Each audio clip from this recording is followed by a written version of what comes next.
Maths વિભાગ એ માટે જોઈએ 4 પ્લસ √9 એટલે કે વર્ગમૂળમાં 9 એ સમય છે કે અસમય? તો 9 નું વર્ગમૂળ શું થાય? 3. તો 4 ને 3 7. તો 7 છે એ સમય સંખ્યા છે. જો અહીંયા વર્ગમૂળ 17 હોત તો અસમય આવે.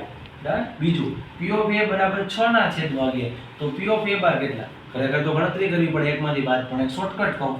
કુલ પરિણામ 11 છે અને છેદમાં તો 11 જ આવશે.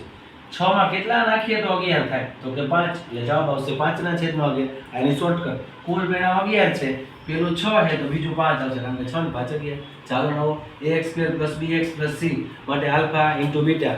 તો ગુણાકારનો સંબંધ છે આલ્ફા ગુણ્યા બીટા એટલે c upon a. જો સરવાળાનું પૂછે તો -b upon a આવે. વર્તુળને ખાલી જગ્યા સમાંતર સ્પર્શક હોય, બે સમાંતર સ્પર્શક હોય.